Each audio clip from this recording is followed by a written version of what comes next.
Sean los del ciberespacio, que digo yo.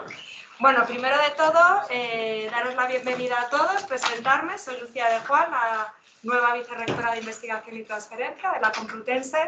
Y bueno, un poco el objetivo de la jornada de hoy es pues, hacer un acto, iba a decir oficial, pero oficial da como así como que sea serio, y yo lo que quiero crear es como un ambiente de debate que podamos, o que podáis, porque aquí los que son los participantes sois vosotros, pues que podáis poner un poco de manifiesto pues las experiencias que habéis tenido en el programa de mentorías tejedor. Sabéis que este programa empezó hace 3 años, de hecho, bueno, pues viendo un poco pues, la página web donde está toda la información, pues leía programa piloto de mentorías tejedor y bueno, pues después de 3 años yo creo que lo que nació como un programa piloto, pues es verdad que si seguimos con 3 ediciones y tenemos previstas hacer otra para el año que viene, pues realmente ya deja de ser piloto y tiene una entidad propia, y realmente el feedback que hemos tenido, pues tanto de los mentores como de los telémacos, ha sido buena para que sigamos trabajando en eso, ¿no? Sabéis que esta iniciativa se gestó con la anterior vicerrectora, con Margarita San Andrés, y con la asesora que está aquí, Meritxell López. Por lo tanto, agradecer a ellas que lo pusiesen en marcha, y obviamente es un programa que, bueno, pues que, como os decía, como ha tenido peso y ha tenido calado, pues lo vamos a seguir manteniendo. De hecho, está dentro pues, del sello de recursos humanos que sabéis que tenemos en lo que sería el vicerrectorado de investigación, ¿no? Como os comentaba el objetivo, luego Meritxell nos va a dar una pincelada, pero sabéis un poco que el objetivo era crear como ese puente entre la parte académica, que serían los telémacos, y la parte pues, no tan académica, que serían los mentores, ¿no? Para que realmente pues, abrir un poco la visión, a lo mejor o que puede ser que sea un poco más rígida de la gente que está en la parte académica, y que pueda ver la visión y con una serie de consultas y de dudas para poder ver distintas opciones que pueden tener pues, después de la carrera profesional. Sabéis que está tanto dirigida a estudiantes predoctorales como también estudiantes postdoctorales, ¿no? Entonces, esta jornada, pues ahora mismo Meritxell, porque realmente es la que fundó, vamos a decir, este programa y se lo conoce más al dedillo, pues nos va a comentar con unas pinceladas. Sentiros libres de intervenir cuando queráis. Luego también tenemos la oportunidad que nos van a dar una charla que es, pues yo creo, muy novedosa, de ciencia abierta y la aplicación de la inteligencia artificial. Y luego pues tendremos una parte de debate donde pues me gustaría que todos pues activamente, pues las dos partes que formáis parte de este programa, pues que participaseis activamente, ¿no? Ya os adelanto, bueno, en este caso el que nos va a hacer de maestro de ceremonias es Andrés Barrero, que es asesor del vicerrector de investigación, y os comentará, pues cuando lleguemos a la parte del debate, un poco pues una encuesta que hemos hecho, que habéis respondido, y pues los distintos comentarios que hemos recibido, ¿no? De las cosas que más os ha gustado del programa, de las debilidades, de las fortalezas, y también un poco, bueno, pues siempre sabemos que tenemos margen de mejora, pues qué podemos implementar para el año que viene, pues para que los futuros mentores y los futuros telémacos pues se sientan arropados por lo que sería el programa de mentorías, ¿vale? O sea que luego ya en la parte de debate pues os animo a que participéis, y luego ya más informalmente pues tenemos un café a última hora que también, bueno, pues os animo a que os quedéis para que ya de una manera más coloquial y más relajada pues también podamos seguir compartiendo nuestras experiencias, ¿vale? Por lo tanto, bienvenidos, y ya paso la palabra a Meritxell para que nos diga un poquito nos hable del programa. Yo creo que aquí se me ve. Entre lo alta que soy, si encima me subo, ya es una cosa que me siento demasiado arriba. Yo tengo que empezar, por supuesto, agradeciendo el detalle de nuestra nueva vicerrectora, ya no nueva, ya es vicerrectora, Lucía, y por supuesto a mi compañero de fatigas, Andrés, y a todos los telémacos y a todos los mentores, porque sin esto, siempre lo hemos dicho en todas las charlas que hay, el programa no hubiera tenido nunca ningún tipo de sentido. Entonces, quien lo ha hecho funcionar sois vosotros. Nosotros hicimos el arranque, pero el mantenimiento ha sido vuestro. Sí que me gustaría remontarme, aunque ya Lucía ha comentado un poco, el inicio de esto, que fue con el famoso HRS4R, que ahora que lo digo del tirón, cuando nos enfrentamos a todas las acciones que había que hacer, era bastante impactante. Pero desde el principio tuvimos una acción, ¿verdad? Ahí tengo que hacer referencia también, si se me permite, a Margarita, que en ese momento era la vicerrectora. Tanto Margarita como Andrés como yo, una de las acciones que nos llamó rápidamente la atención, quizá porque era la más dinámica, la más interactiva y la más con los pies en la tierra, algo que podía ser más tangible que opciones a comités, reglamentos, cosas más complejas, fue este programa. En principio, el programa arranca cuando nos dieron los manuales de lectura de mesita de noche con el programa Rebeca, un programa europeo de mentoring que existía y que a nivel europeo es el que están manteniendo en un montón de universidades. Y nosotros lo que intentamos hacer fue adaptar ese programa Rebeca a la Universidad Complutense de Madrid. No lo hicimos demasiado mal porque luego varias universidades españolas nos han pedido el diseño, como lo hemos hecho, hemos impartido charlas en varios lugares y los están adaptando igual que hemos hecho en la Complutense. Es cierto que en la Complutense, y ahí tuve yo una ventaja, porque cuando era vicedecana de estudiantes de la Facultad de Medicina, teníamos un programa de mentorías dirigido a los estudiantes. Un poco el diseño de todos estos programas es algo similar. En aquel caso son estudiantes de segundo curso y en medicina, como en tercero, marchan a hospitales y de cuarto curso, que eran los mentores de los telémacos. Introdujimos ese nombre, cambiando un poco la terminología mentís, porque nos salió un poquito, pues intentar darle una palabra un poco más castellana. Los telémacos eran los alumnos de primero del grado y de tercero del grado. Y la verdad es que cuando coordiné ese programa que existía en la Complutense, me pareció sumamente interesante y realmente Rebeca lo que era llevar esto al ámbito de ayudemos a los estudiantes menos postdoctorales, recientitos, más, a que vean que no solo existe en el mundo del que decide hacer una tesis doctoral la salida académica. Entonces, vamos a buscar cómo les ayudamos. La manera de ayudarles, conseguir personas, como vosotros, mentores, del ámbito no académico, o que hubierais pasado por el académico y hubierais salido, o que hubierais salido y hubierais vuelto al académico, pero que tuvierais experiencia en otras ramas externas a lo que es la carrera académica. ¿Por qué? Telémacos, pues porque vuestros directores, directoras de tesis realmente ya están dando el ejemplo de lo que es una carrera académica, lo que hacemos cada día con vosotros en nuestros laboratorios o en nuestras clases. Era ayudaros de esta otra manera. ¿Por qué un programa tejedor? Ahí empezamos luego ya a las innovaciones. Pues Alberto Tejedor, el profesor Tejedor, era un gran amigo y con los años, puedo decirlo y cada vez aguantarme mejor, médico, docente, investigador y un mentor por excelencia de todos, de su familia y de todos los demás que nos adoptaba como familia. Tristemente, en su faceta médica, ayudando cuando la COVID, pues cuando te daban guantes y no mascarilla, pues, ay, no lo consigo, lo había conseguido, venía yo muy, bueno, pues falleció, ¿vale? Intentando ayudar a curar a otras personas, falleció y un final un poco complejo y duro. Pero era el espíritu de este programa y entonces, pues, ahí Andrés rápidamente dijo, Mary, ya estamos fuera de la oficialidad. Le vamos a intentar transmitir al rectorado, por supuesto con la mediación de Margarita, si nos dejarían ponerle este nombre y a la familia. Primera parte, de ahí sale el nombre del programa Mentorías Tejedor. Es un homenaje a Alberto, porque fue un mentor en todo el amplio sentido de la palabra. Alberto también fundó una empresa con base tecnológica, entonces cumplía, ya digo, todos los requisitos, transferencia, académico, tremendo.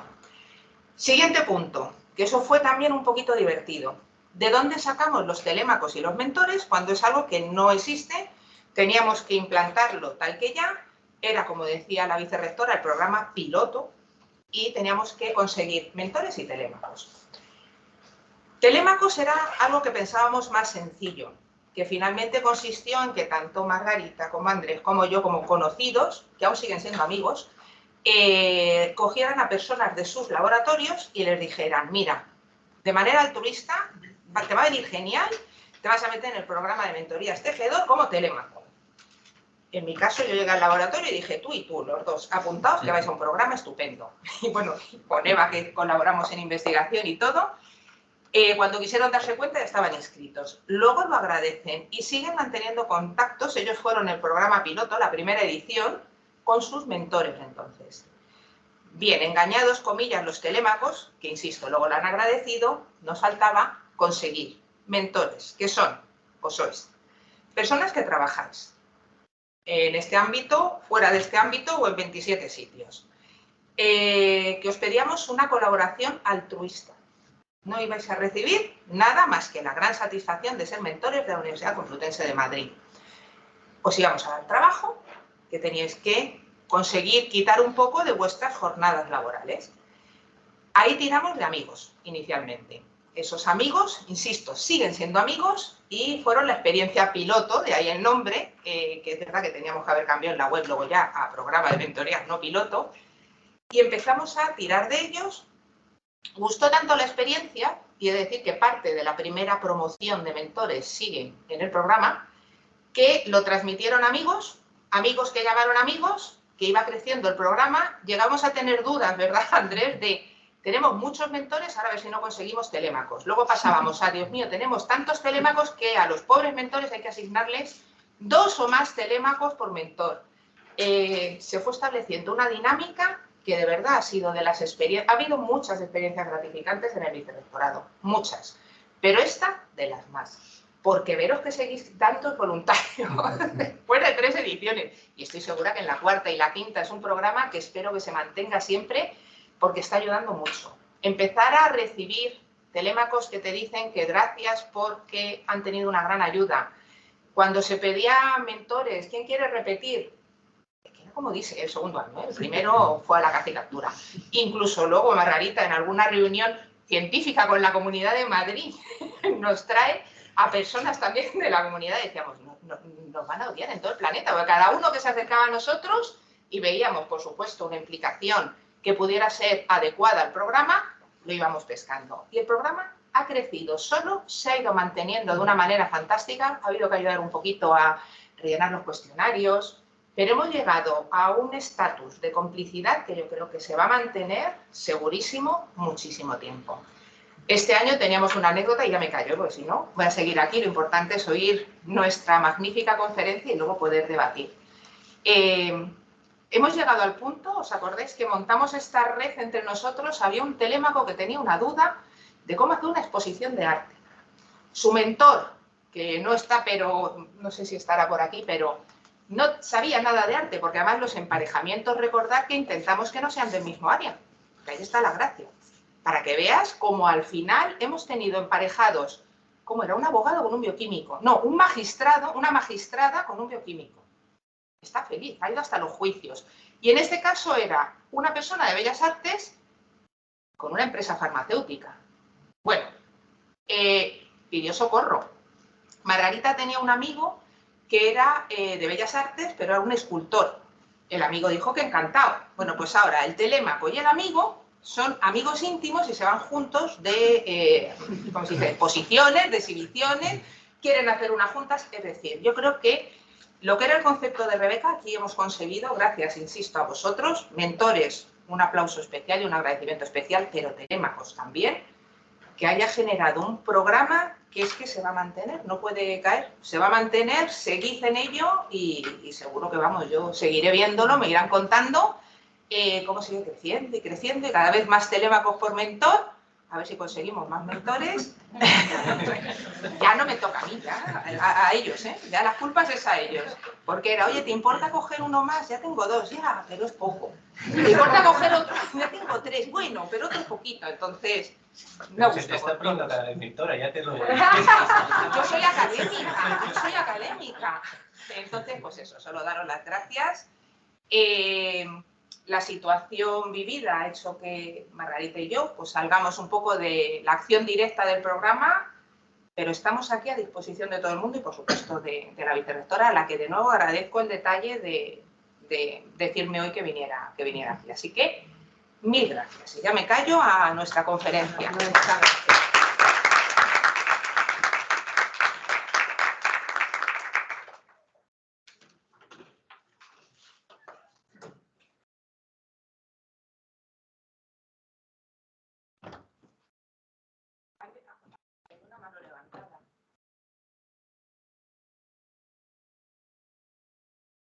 yo creo que Andrés, que no sé si alguien quiere decir algo del...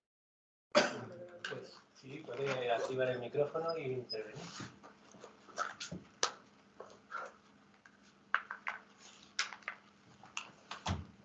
No, creo que ha sido un error, creo que soy yo. Vale. Sí. Bueno, la conferencia Modelos generativos de inteligencia artificial aplicados a la ciencia abierta correrá a cargo de Joel Torres, que es de la empresa Estire. Ellos son de México, pero bueno, están desembarcando en España y la verdad es que tienen proyectos muy interesantes. Les hemos invitado por dos motivos. Uno por la conferencia, que en sí misma es interesante por en fin, ahora mismo la inteligencia artificial, pues además de en los periódicos están nuestros trabajos y parece que es interesante que se vaya abordando desde este ámbito también. Y también porque están muy implicados en el tema de la ciencia abierta y nos ofrecerán un curso gratuito sobre ciencia abierta que organizan, que también nos puede ser muy útil para vuestra carrera de investigación. Y bueno, muchas gracias por venir. Al contrario, gracias a quienes andan a distancia y a quienes estén aquí presentes, ¿no? Pues la idea es, voy a minimizar el video. Ahí está. La idea es que les queremos comentar muy brevemente, tanto su servidor como mi compañero Germán, primero sobre la temática de la ciencia abierta, abordarlo muy breve, pero dar un pequeño claridad sobre ciertos conceptos. Y después algo que tiene que ver con el aspecto de la inteligencia artificial y cómo se vinculan ambas, ¿no? Sobre todo para la innovación, emprender, optimizar los tiempos en la investigación, etcétera. Obviamente ya sabemos que la IA tiene sus dos rostros, el hilo, digamos, del problema ético y de este tipo de aspectos. Y el otro, como cualquier otra tecnología, en el que podemos pensar cómo la podemos optimizar o aprovechar, ¿no? Como bien comenta Andrés, nosotros somos de México, somos una empresa que se dedica a dar consultoría en ciencia abierta. Lo hacemos y hemos llevado más de 600 proyectos en nuestra región, sobre todo en Chile, en Colombia. Iniciamos como una empresa de software y actualmente apoyamos diferentes aspectos de la investigación, la docencia, la generación de recursos educativos. Nos encanta el emprendimiento y actualmente también tiene 2 años que fundamos un foro cultural que tiene realidad aumentada, pizza, cerveza, y es como un lugar donde nos gusta también difundir y comunicar la ciencia, ¿no? Entonces, bueno, ese es más o menos un breve perfil. Y la idea es comentar muy breve el tema de la ciencia abierta, ¿no?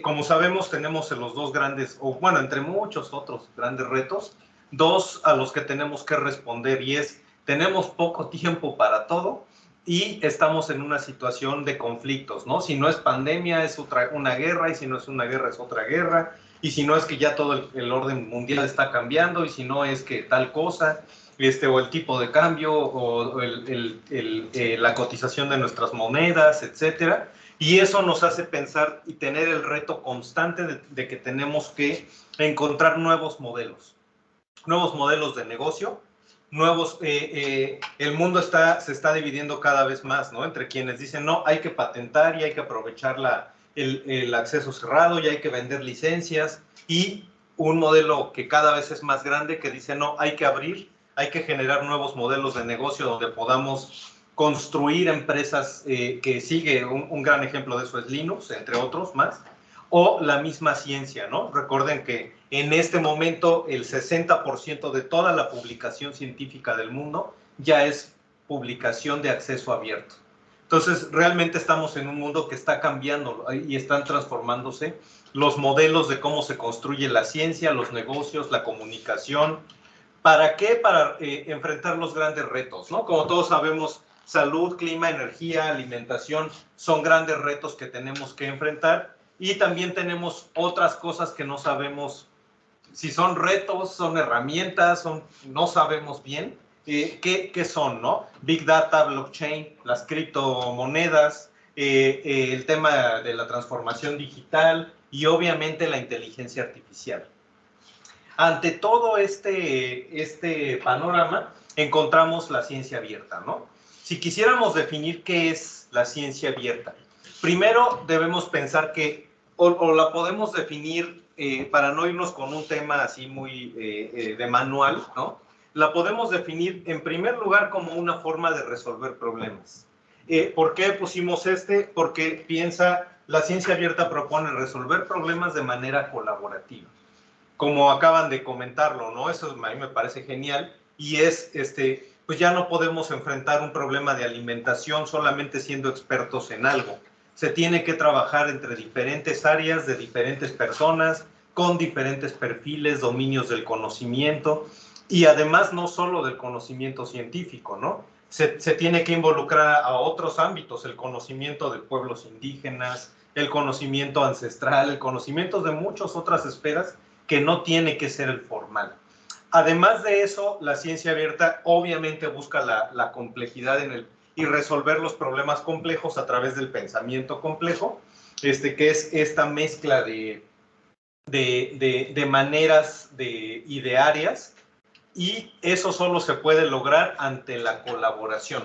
Por lo tanto, la ciencia abierta, uno de los paradigmas que está rompiendo es el concepto del investigador científico que trabaja él solito en un laboratorio y de repente, eureka, ¿no? Descubrí esto. Sino que realmente tiene que ser en equipo.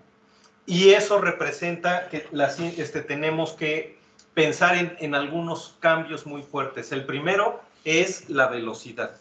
No, cada vez es más difícil esperar mucho tiempo. Esto de la inteligencia artificial, si ustedes buscan documentación, charlas, conferencias, la mayoría de las citas son de este mismo año. O sea, es tan rápido que uno empieza a entender el chat GPT y ya hay otros que ya ni es chat, ¿no? Ya ni es texto, ya hay que hablar y es esto y lo otro. Entonces, es como cuando nos dio la ola del internet. Recordarán que antes uno ya estaba bien acostumbrado a mandar faxes y de repente, ay, no, que ya es email, ¿no? Y ya no es email, ya son sitios web, y ya no son sitios web, o sea, como que mientras uno vive esa ola no siente tanto, pero en realidad estamos en algo similar, solamente que esta vez es mucho más comprimido en el tiempo y va demasiado rápido. Obviamente eso nos tiene que obligar a adoptar metodologías distintas. En el mundo del software se diseñó el concepto de metodologías ágiles para trabajar en equipo, para generar resultados rápidos en el software, en los negocios, en el emprendimiento, en la investigación, etcétera. Y eso ha generado un cierto concepto que es, vamos a enfocarnos a construir la turbina. Ya en el aire construimos el avión, ¿no? No digo que sea bueno, pero estoy planteando el mundo real, ¿no? Y los retos que nos representan. El otro es el tema del Big Data, ¿no? Como ustedes saben, no sé si ubican este gráfico, yo les recomiendo que lo sigan. Ellos publican, es un gráfico que se llama Los datos nunca duermen, y actualmente va en su versión 9, y este gráfico publica cómo se mueve el Internet y el mundo cada minuto. Yo les recomiendo que cuando lo busquen desde la versión del 2018, porque se ve como en cierto momento Skype era el rey de las comunicaciones y aquí ya ni está, ¿no? Pero se va moviendo mucho. Algo que me interesa o que me parece interesante es que, por ejemplo, la gente compra en este momento $6 millones por minuto en línea. Se está moviendo. Imagínense eso, de esto mucho se va a Amazon. En este momento Amazon envía a nivel mundial más o menos 7.500 paquetes. Imagínense el conocimiento que eso le da de la sociedad. O sea, independientemente de mandar los paquetes, el verdadero modelo de negocio es el conocimiento de saber quién compró qué, cuando estaba triste, cuando estaba encerrado, cuando es por fin, quiénes están moviendo de vacaciones, quiénes están comprando tecnología, quiénes no. O sea, el Big Data. Todos estos, Facebook sigue siendo muy fuerte aunque ya se diga que, o a mí me dicen mucho en la oficina que, pues como yo lo uso, pero dicen que ya es de viejitos, ¿no? Que ya actualmente ya son otras redes, ¿no? Obviamente sí, aquí está el TikTok, pero Facebook sigue teniendo mucha fuerza, YouTube, Todos estos son movimientos que pasan al minuto. Y lo interesante de esto no es pensar porque obviamente eso les da fuerza a las empresas, ¿no? A este tipo de empresas, no por el movimiento que tienen, sino por el Big Data que recolectan. Ese Big Data, aplicando la inteligencia artificial, ¿qué nos puede dar? Ese es el tema, ¿no? ¿Por qué? Porque cuando pensamos en el tema de inteligencia artificial, nos dice, ¿qué busca el mercado? La inteligencia artificial. Obviamente no busca analizar lo que pasó, busca predecir el futuro. Ese es lo básico que uno piensa al aplicar cualquier proyecto de IA. Predecir el futuro, ¿para qué? Para provocar en el mercado menos improvisación y más forma de guiar el comportamiento del consumidor o de un elector en unas elecciones o de lo que sea, ¿no? De ahí es muy probable que encontremos en la sociedad una reacción y es las personas, en la medida que la IA y que las redes y que todo van guiando las decisiones de las personas, las personas van a volver a buscar la privacidad. Como saben, el chat nos escucha, el Google nos escucha, todos nos escuchan. No se vayan a enojar si nos están oyendo Facebook. Pero en realidad eso pasa, o sea, nos escucha y entonces la gente quiere volver a la privacidad. ¿Para qué? Para recuperar a través de la reflexión su capacidad de improvisar lo que realmente quiera improvisar y no lo que te está guiando. Sobre todo si analizamos el comportamiento de TikTok, tiene esa manera de estar intentando guiar, ¿no? Ahora, dentro de eso, precisamente, también tenemos el otro reto enorme que es todos los procesos de transformación digital que están cambiando toda la industria, ¿no? Se está transformando la industria en todos los niveles, ya no, como saben, es muy probable que los supermercados cada vez van a ser más pequeños y entonces eso cambia el paradigma en cómo diseñar una campaña o una estrategia de publicidad que ya no va a ser impresa para ganar visión en el anaquel, sino para ganar visibilidad en unos cuadritos todos iguales de Amazon. Metadatos, estrategias, cómo mover mi producto en redes para que lleguen a la tienda. O sea, el tema de la transformación digital, por no decir la automatización de cadenas o el envío por drones, y etcétera, ¿no? Ante todos esos retos, si nosotros queremos emprender o queremos innovar, tenemos que pensar que tenemos que enfrentarlo porque todo este Big Data que mencionamos es privado. O sea, los dueños de los grandes corporativos no lo van a abrir para el beneficio de la sociedad, ¿no?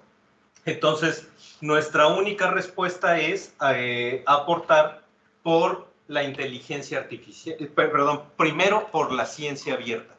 Recordemos que la ciencia abierta es un paraguas gigante en el que no, a veces se dice ciencia abierta y pensamos, sí, publicar en abierto y mandar artículos a revistas de acceso abierto. Eso es apenas una pequeña esfera de todo lo que es la ciencia abierta. La ciencia abierta busca, sí, publicar un artículo en abierto, obviamente, pero además transparentar ese proceso de construcción y de evaluación del artículo, transparentar los datos de la investigación, transparentar y usar software libre, que nos dé libertad. Software libre se llama por libertad, no libre de costo. Que nos dé una licencia abierta, utilizar recursos educativos abiertos, donde el alumno pueda volverse autor y al mismo tiempo coautor, o donde cualquier profesor pueda compartir en abierto, etcétera, ¿no? Dentro de todo ese espacio, algo que está sucediendo en la ciencia abierta es se está pensando cómo se puede adoptar. De hecho, en fechas recientes, hace unas 3 semanas, fue la Feria de la Ciencia Abierta aquí en Madrid, y varios de los proyectos mejor financiados por OpenAire o por proyectos de Horizonte 2030 tuvieron que ver con cómo utilizar la IA para proyectos de innovación en un marco alineado a la ciencia abierta, un marco ético y un marco pues más de beneficio y alineado a las recomendaciones de compartir en abierto. Entonces, bueno, hasta ahí esta parte. Ahora, de ahí nos gustaría mencionar con ustedes o compartir con ustedes algún pequeño par de ejemplos de cómo poder utilizar algunos de las herramientas que se conocen para después poder discutir qué cosas y qué tipo de herramientas podríamos utilizar en proyectos especiales, ¿no? Entonces, quiero invitar a Germán para que nos cuente un poquito sobre todo el tema de prompts, el chat, ¿no? Y ya al final les invitamos a este curso de ciencia abierta que comentaban, ¿no? Bien, muchas gracias por la invitación. Pues efectivamente vamos a hablar un poquito acerca de lo que es la inteligencia artificial, pero no tanto de fondo, sino no explicar o entender cómo funciona, porque pues eso es otro asunto, sino la relación que tiene con nuestro día a día, ¿no? Que tiene mucho que ver con estos paradigmas que están cambiando, ¿no? Thomas Kuhn, si lo recuerdan, él hablaba de cambios de paradigma, ¿no? Que la ciencia avanza cuando un paradigma se rompe, ¿no? Que es necesario cambiar por completo el pensamiento en ese momento situacional, ¿no? Contextual, para que pueda haber un avance científico. Esos cambios de paradigma se han suscitado a lo largo de la historia con la llegada siempre de la tecnología. Es decir, la tecnología es un factor que está permanentemente inmerso en todos estos cambios. La ciencia avanza conforme avanza la tecnología, ¿no? Hoy en día podemos tener modelados de proteínas, ¿no?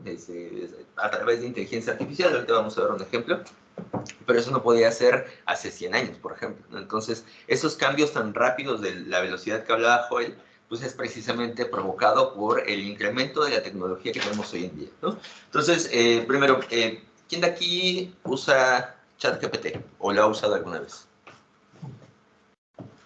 Ok, ¿quién de aquí lo usa todos los días? Bien, una persona, ¿no? ¿Por qué los demás no lo usan tan seguido? ¿Por qué creen? Porque no tenemos la necesidad de usarlo. Bueno, no hay la necesidad. Porque no tenía tiempo de poner. No ha habido tiempo de poner a jugar con él. En realidad vamos a identificar primero cómo es que funciona, por qué es tan interesante este ChatGPT. Todo lo de inteligencia artificial tiene ni siquiera un año que explotó, ¿no? Cuando en noviembre del 2022 OpenAI libera al público ChatGPT, se vuelve una revolución. Ahorita en la base de datos que mostraba Joel, esta del Big Data, me pareció súper interesante los números. Si se dan cuenta, TikTok está en 167 millones de vistas por minuto. Es un monstruo. Bueno, eso no se compara en nada con la cantidad de usuarios y de tráfico que genera ChatGPT por minuto, ¿no?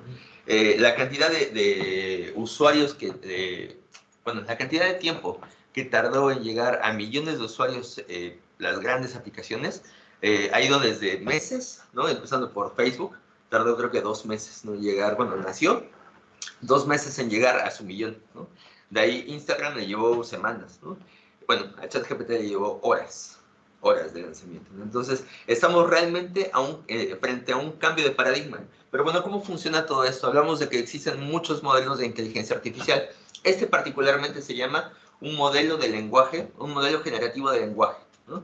Y es realmente la base de muchas otras inteligencias artificiales porque todas funcionan con el lenguaje, ¿no? ¿Alguien de aquí es neurodivergente o se sabe neurodivergente o ha tenido un diagnóstico de neurodivergente, hablando de trastorno de déficit de atención, algún TOC, espectro autista, ¿no? ¿Alguien? ¿No? Seguramente sí, pero no están diagnosticados. hay muchos, habemos muchos, todo el mundo pensando ahorita, debo de hacer cita. Habemos muchos que somos neurodivergentes, sin embargo no lo sabemos al 100%. Lo sabemos cuando empezamos a entender cómo funciona el mundo, pero a través de nuestros ojos, ¿no? Y una particularidad de un neurodivergente es que las neurodivergencias se llaman así porque aceptan que el cerebro, así como comentaba la referencia del pensamiento complejo, que el cerebro funciona de muchas formas, ¿no? La normalidad es, creo que, el peor término que se ha inventado en sentido de salud, ¿no? Si algo es normal, ¿qué es normal, no? Es normal para aquí, para España, es normal para México, es normal para... Hay muchas normalidades, ¿no? Entonces, por eso se habla de neurodivergencia. ¿Qué es esta neurodivergencia? Pues que básicamente hay muchas formas de entender el mundo, pero siempre a través del lenguaje, ¿no? Ya lo decía Wittgenstein, ¿no? El filósofo, que la magnitud de nuestro mundo tiene que ver con cuánto lenguaje manejamos, ¿no? Es decir, a través del lenguaje podemos entender el mundo. Por eso a los reggaetoneros les cuesta mucho trabajo entender el mundo con 20 palabras, ¿no? Que son las que realmente usan en sus canciones, de 20 a 30 palabras. Eso es un hecho científico, ¿no? Entonces, imagínense explicar el mundo en 30 palabras, de las cuales 30 pues, son muy altisonantes algunos, ¿no? Entonces, es muy limitado. El modelo de ChatGPT, perdón, funciona precisamente a través del lenguaje. Y para que funcione bien a través del lenguaje, ahorita irán detectando algunas de sus neurodivergencias seguramente, hay que entender que la forma en cómo pedimos las cosas es la respuesta que se nos va a dar, ¿no? Por ejemplo, a mí me sucede mucho, ¿no? En el cole, así, me decían, tienes que hacer esto, ok. Y me dicen, no, es que también tenías que hacer el otro. Ah, es que no lo dijiste, ¿no? Sí. Es que yo asumí, porque tu instrucción fue haz A, ¿no? Pero no es A pasando por B, pasando por C, por etc. ¿no? Entonces, ese tipo de cosas que pues, es obvio, pues no es obvio, no es obvio para algunas personas, para otros no. Para otros sí necesitamos instrucciones muy puntuales, ¿no? Que nos digan dónde, cómo, cuándo, a qué hora, etc. ¿no? Por eso digo que ChatGPT es neurodivergente, porque funciona así. Si tú quieres referirte a una inteligencia artificial, piensa siempre como si te estuvieras refiriendo a alguien con déficit de atención, ¿no? De esos que vemos algo brillante y nos vamos, ¿no? Y que les cuesta mucho trabajo tener la atención, o alguien que sea del espectro autista, que ahorita, por ejemplo, ya no hay Asperger, ¿no? Ya no hay autismo, sino es todo un espectro, porque hay distintos niveles.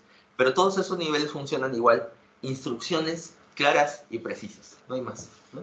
Entonces vamos entendiendo primero cómo hablar con ChatGPT.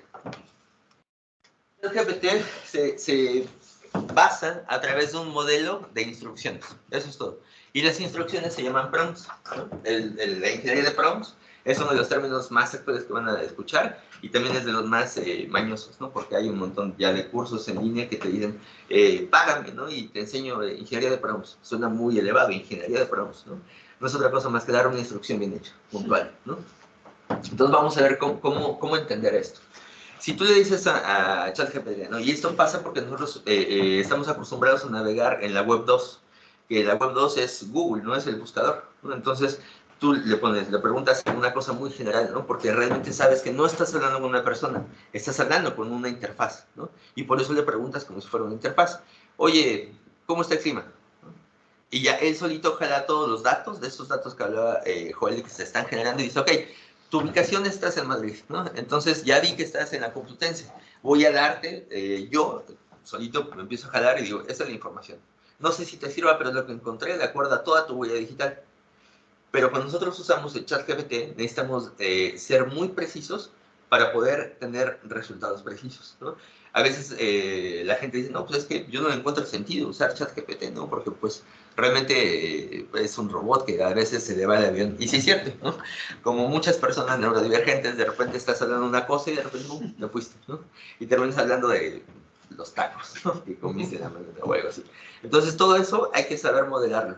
ChatGPT tiene muchos parámetros que se pueden modelar, por ejemplo la temperatura, ¿no?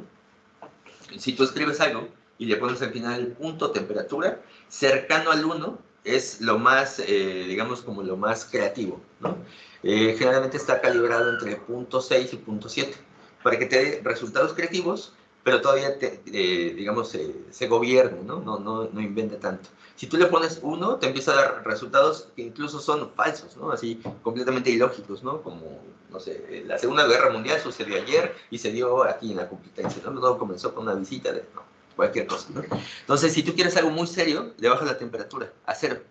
Entonces se va a alinear únicamente a los datos que él tiene.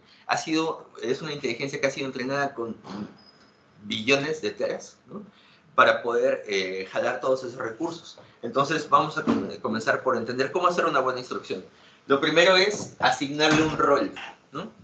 Esta asignación de rol es algo que difícilmente nosotros entendemos en una navegación normal, ¿no? Por ejemplo, en el rol, nosotros le vamos a indicar, actúa como si fueras tal cosa, ¿no?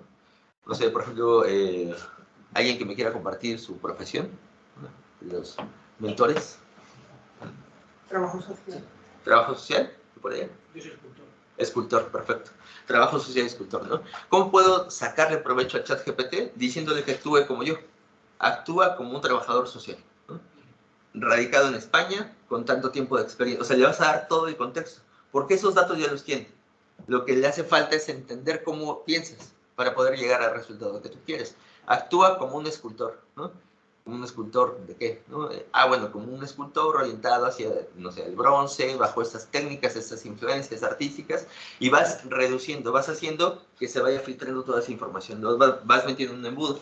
Después le vamos a indicar la acción. Generalmente, cuando empezamos a usar esto, quedamos acá todo el tiempo, ¿no?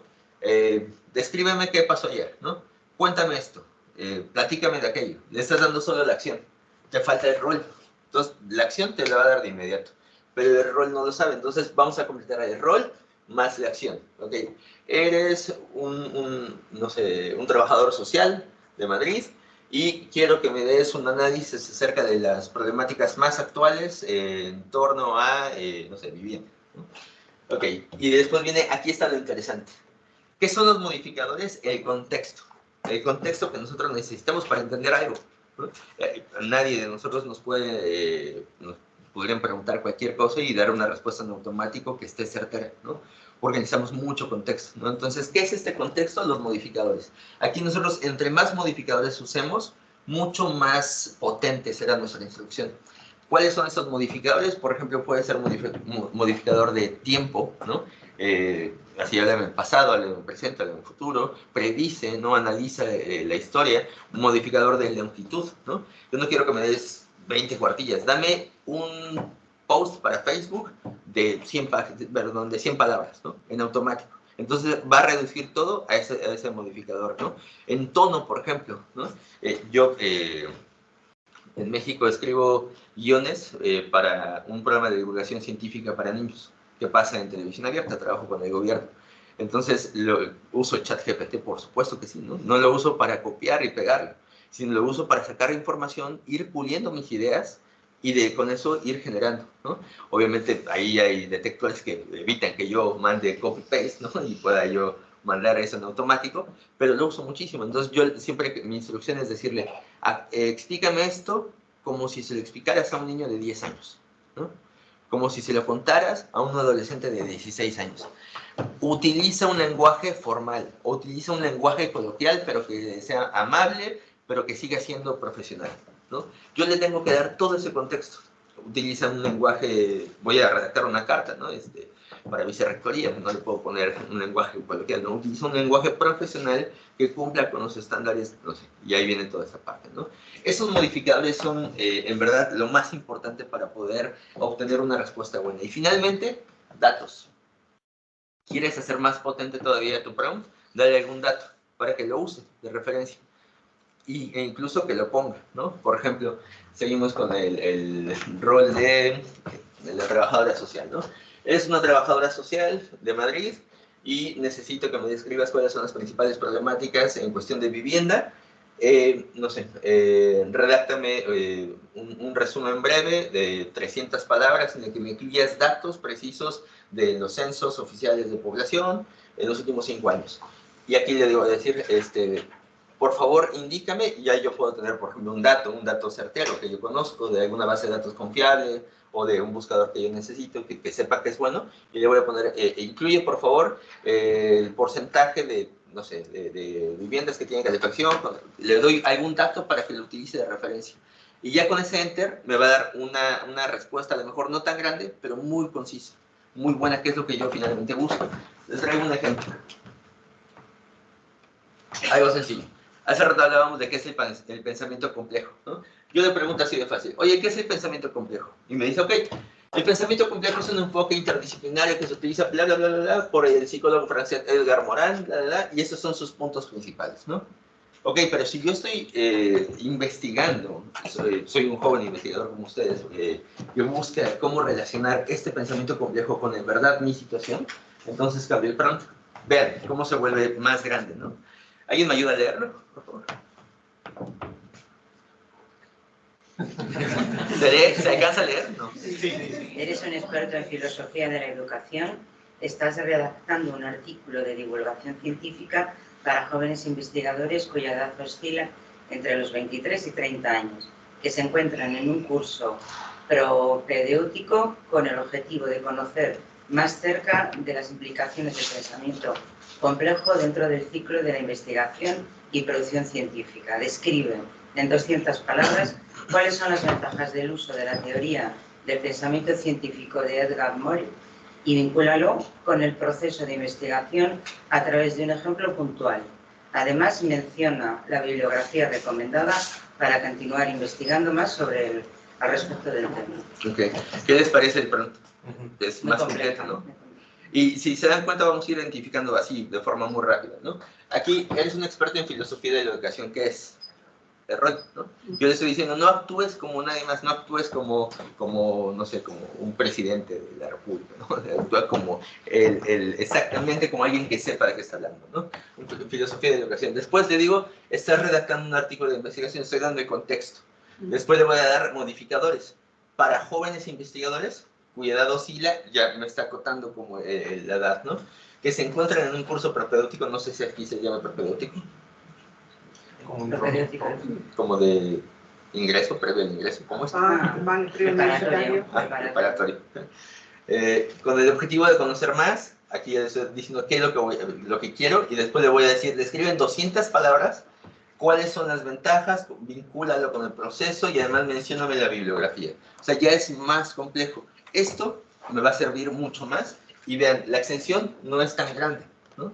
De hecho, me dice la teoría del pensamiento, y ya me dice de quién es, qué es lo que ofrece, el enfoque puede enriquecer significativamente el proceso de investigación. ¿Por qué es tan valioso? La interdisciplinaridad, permitiendo que se exploren múltiples facetas, es decir, me da una visión mucho más general, que si yo solamente leyera el pasado. Lo pasado es como si yo me meto a Wikipedia, ¿no?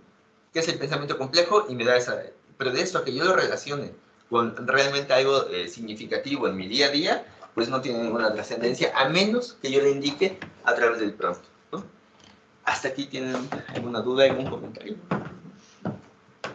Pues, bueno, nada más... Pero al final todas las instrucciones son palabras que le sirven al ChatGPT para buscar información que incluya esa palabra.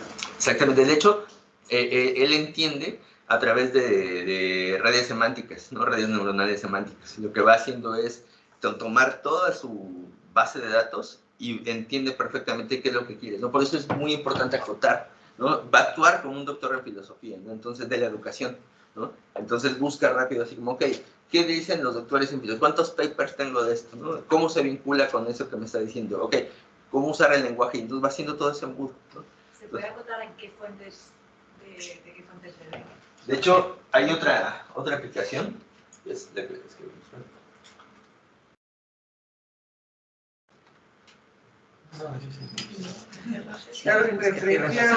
Vayamos a sacar de... Perdón.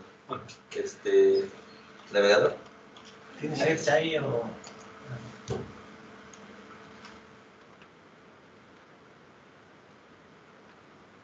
Hay otra herramienta.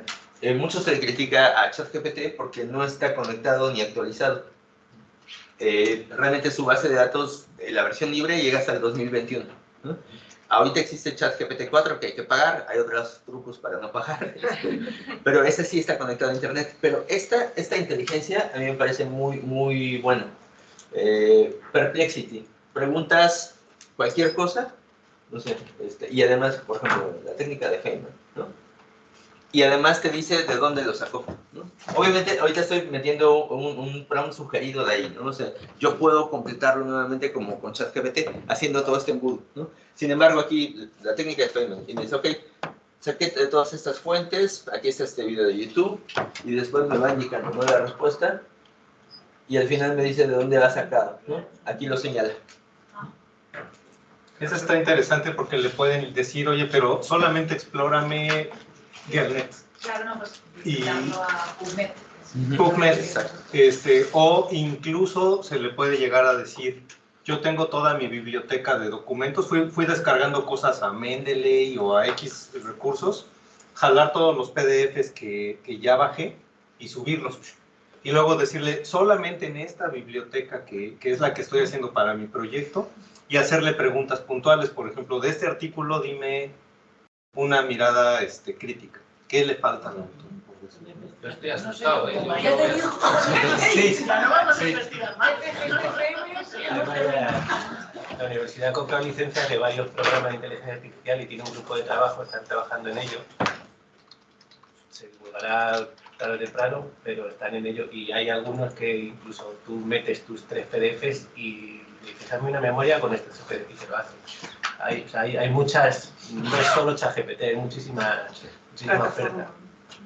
Obviamente, como todo, ya saben, tiene sus dobles posibles usos buenos, posibles usos, que eso no cambia realmente mucho del web profunda o de la web natural o de las redes sociales, ¿no?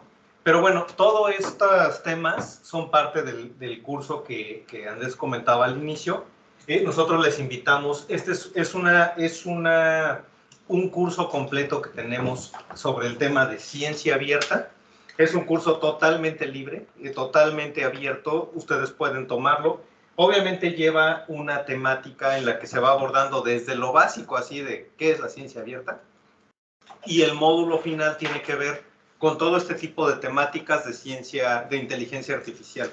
Antes de eso se abordó el tema de datos abiertos, qué son los datos FAIR, dónde hay repositorios de datos, qué es la publicación abierta, qué son los preprints, qué es la evaluación abierta por pares, qué es la evaluación tal. O sea, se va abordando todo.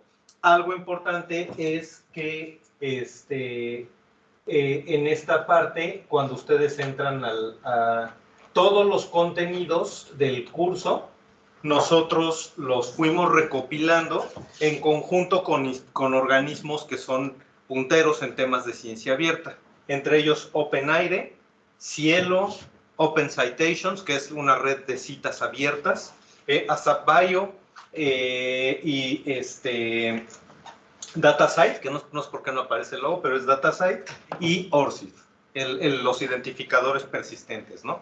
Este es un curso totalmente libre en todos los niveles. Se puede obtener al finalizar el curso. Lo que pide es que para que obtengas tu certificado es que publiques algo en abierto. O sea, porque obviamente dice, bueno, si no publicas algo en abierto, pero puede ser lo que sea, puede ser un recurso educativo, un conjunto de datos, un artículo, un preprint, algo que se publique en abierto, y concluyendo con eso, se puede obtener el certificado que viene firmado por estos organismos. Es una iniciativa que nosotros estamos impulsando mucho con el ánimo de realmente difundir todo lo que estamos convencidos de lo importante de la ciencia abierta en todos los niveles, ¿no? Entonces, bueno, recuerden que es joinOpenDots.org. Y bueno, ya ustedes podrán ver todo el temario si lo quieren. Y bueno, también sobre todos estos temas va a estar interesante poder dialogar, debatir, discutir, porque sí es un reto, ¿no? No sé, pero bueno, nosotros por lo pronto les agradecemos, aquí estamos, de acuerdo a cómo vaya la orden del día, ¿no? Muchas gracias. Gracias.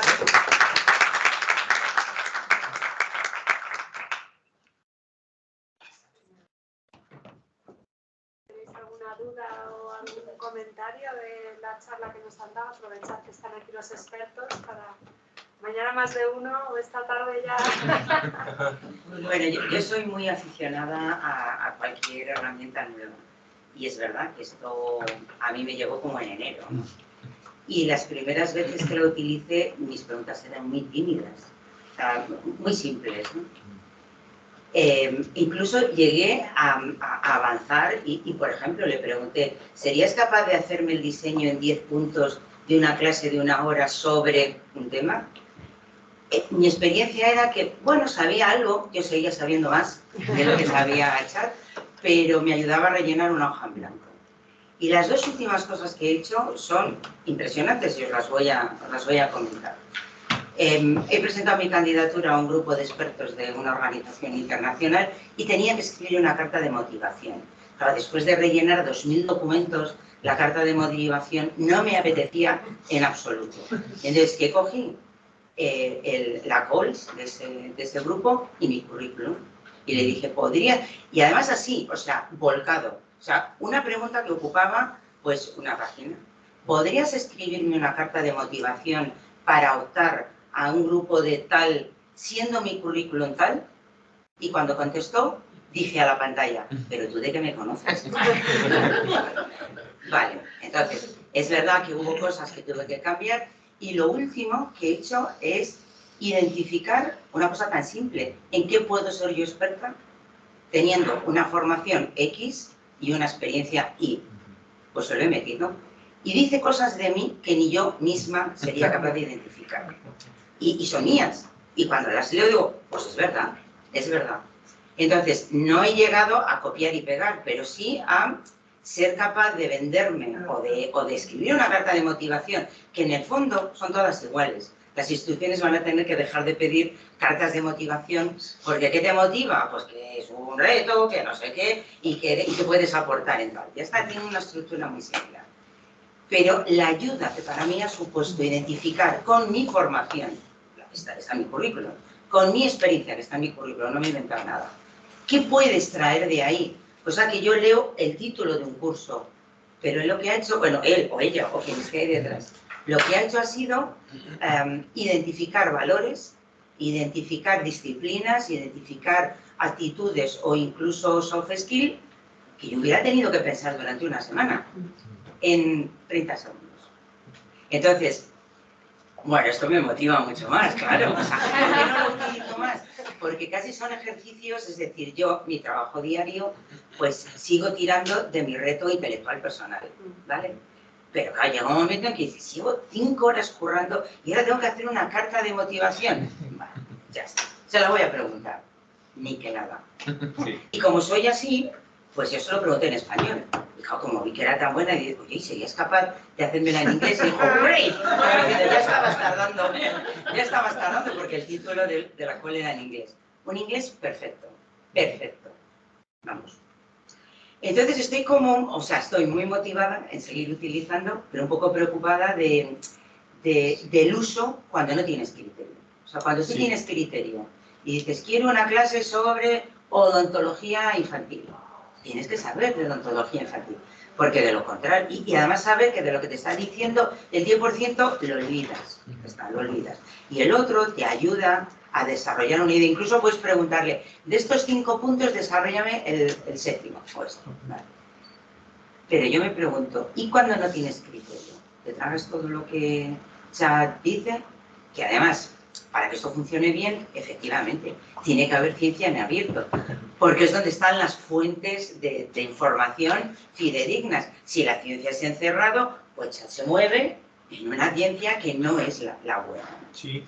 Bueno, en fin, que esto daría para mucho. Yo aquí me enrollo 2 horas. No, ahí yo creo que lo que es importante es siempre mirar, o sea, ChatGPT es una, pero en realidad hay un catálogo enorme, donde, por ejemplo, la que mostraba Germán al final, donde uno le puede decir, bueno, quiero hacer todo este tipo de cosas, pero solo en esta fuente, en esta, fuentes que sepamos que va a haber publicaciones, que va a haber sitios web seguros, confiables, etcétera, y entonces ahí vamos a cuidar. El tema del uso sigue siendo un reto porque no hay, se le pueden, aunque tú le puedas preguntar cosas, digamos, indebidas y te va a decir, no, eso no te puedo. Si haces un prompt bien elaborado, de tomos lo puedes, digamos, hackear, brincar y poderle preguntar cosas malas, o sea, no solamente cosas, o que se puedan usar para hacer algún mal, ¿no? Entonces, tiene todo un tema ético actualmente. Pero a veces se bloquea, ¿no? Cuando se pregunta una cosa rara, ¿no se llega a bloquear? Es que ha habido quienes han hecho ejemplos de decir, oye, yo quiero hacer un atentado contra tal, y no te va a responder o te va a decir que no.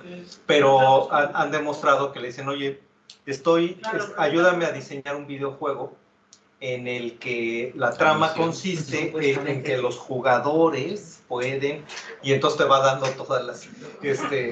sí, o sea, al final el humano puede encontrar, o sea, puedes encontrar una manera creativa de hackearlo.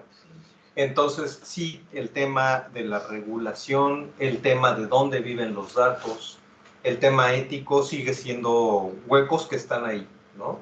y que digo, esto va tan rápido, porque ahorita este es texto, pero hay los que generan, Germán mostraba uno ayer o antier, estos días que te puede, tú pones tu video hablando tu clase y en la pantalla de un lado te saca a ti mismo hablando en inglés y mueve tu boca como si estuvieras hablando tú. Entonces, y en inglés, en chino, entonces ahí el tema es, ¿y qué tal que yo encuentro la manera de, usándolo, que él diga algo que no quiero, que él no quiere decir, pero yo sí quiero que diga, ¿no? O sea, tiene un hueco. Ahorita es un salvaje oeste, o sea, realmente la falta de regulación que existe debido al vuelco tan grande que se está dando, o sea, es un salvaje oeste, o sea, estamos siendo parte de la historia, así como en la pandemia, así también somos parte de esta historia porque es el nacimiento de esto, ¿no? Y no hay regulaciones éticas así, salvo las políticas internas, pero a nivel legal no existe. ¿No? Creo que quería comentar algo. No, bueno, yo creo que este tipo de inteligencia artificial es una herramienta súper interesante y que tenemos que aprender a usarla. Es como todo. ¿Es bueno un cuchillo, el fuego? Sí, no. Depende para que lo usen, ¿no? Entonces yo creo que es más concienciar a la gente que hay mucho miedo. Yo la uso muchísimo. Yo estoy haciendo mi tesis con inteligencia artificial, pero desde un punto de vista, o sea, como una herramienta. Es decir, no vale decir esto y lo copio y lo pego, pues no. No, porque aparte hay herramientas que detectan eso. Sí. Entonces, yo también soy profesor de la Complutense y a mis alumnos les he dicho, a mí no, de verdad, os animo a que uséis ChatGPT, pero úsalo bien. Es una herramienta interesante, pero no me vale el copiar-pegar como cuando yo era pequeño y miraba no sé qué, copiaba y pegaba. Eso no sirve para nada. Exacto. Entonces, estamos un poco en lo mismo, pero moderno, la versión moderna. Bueno, pues vamos a aprovecharlo, es muy interesante. Sí, vale para todo, o sea, desde la cosa más, o sea, es que lo que decía ella, pues sí, yo lo uso para, es que lo puedo usar para cualquier cosa, ¿sí? Cualquier cosa. O sea, yo Google ya, a ver, no digo que no busque cosas, pero haciendo lo que tú decías, un buen prompt, lo puedes afinar, incluso puedes afinar, escribir y volverlo a meter y te va dando el feedback y puedes buscar, o sea, es súper... Pero puedes poner, hazlo por pasos, ¿no? Por ejemplo, para una clase, yo también fui docente mucho tiempo y una ventaja es para los diferentes estilos de aprendizaje, ¿no? O sea, por ejemplo, si tienes alumnos que tienen distintas neurodivergencias, también puedes adaptar el contenido, ¿no? Y le puedes pedir que te haga por pasos, ¿no? Y eso generas de una misma clase, que a lo mejor tú lo puedes subir, generas distintas salidas, ¿no? Para distintos perfiles. Entonces, es una maravilla. Que como dato adicional, en el caso de los grandes editores, cuando menos Taylor, Elsevier, Springer y Wiley ya publicaron políticas de en qué niveles y de qué forma aceptan, realmente ya no rechazan al 100 el uso de la IA, no la aceptan al 100, pero ya existe como las guías en los portales oficiales de cada uno, puede uno ubicar y te dice, bueno, mira, con respecto al proceso de tablas, sí, siempre y cuando tal, con respecto al proceso de imágenes, puedes, siempre y cuando me indiques esto y esto y esto. Respecto al texto, tal cosa y tal cosa. Entonces ya está siendo algo aceptable incluso en los principales editoriales a nivel global, con cierto marco, ¿no? Pero eso también podría llegar a ser útil para buscar ideas, para empezar a pensar marcos para qué le puedo yo aceptar a mis alumnos, hasta qué, en qué nivel, etcétera. Al menos por ahí podría haber ya algunas pistas, ¿no? No va a sustituir el trabajo intelectual, pero el rutinario sí. Sí, y eso es importante. Sí, y ese es un reto para ciertas áreas, por ejemplo, diseño, no sé, ¿no? Generación de material de comunicación, o sea, sí. Bueno, en todas nuestras áreas, en programación pasa, o sea, los desarrolladores se ahorran mucho tiempo, ¿no? Pero sí es un reto.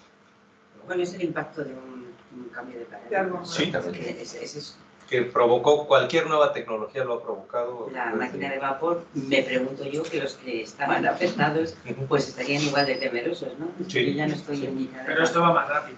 Esa es la diferencia. Es como, el trabajo como científico conseguir sea adeptos, ¿no? igual. Ellos nos mostraron otro día una herramienta que tú puedes tener tu artículo científico, pero la inteligencia artificial te ayuda a hacer divulgación sobre ese artículo científico. Lo habéis hecho como lo habéis hecho. Vosotros generabais podcast y o sea que es muy útil. Sí, el tiempo que te puede ahorrar desde un artículo, generar una infografía que te pueda leer cualquier persona, ¿no?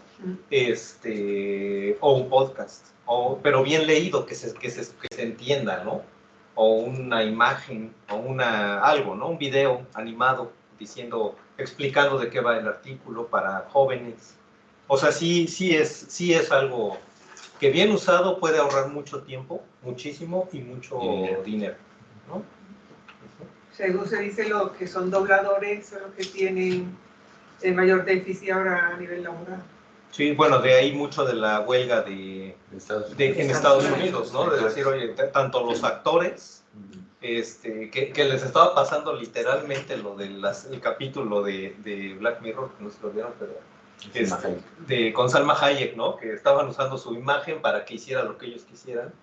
Y pues sí, porque con la IA se puede replicar la imagen, puede seguir siendo Terminator durante, ¿no? Y los guionistas. Decir, bueno, y cómo se va, y bueno, sigue siendo, y yo creo que eso va a ir pasando en todas las industrias, ¿no? Va a haber este jaloneo que como dice, cualquier tecnología ha sido así, siempre, solo que va rápido, muy, muy rápido, ¿no? Bueno, muchas gracias. Muchas gracias.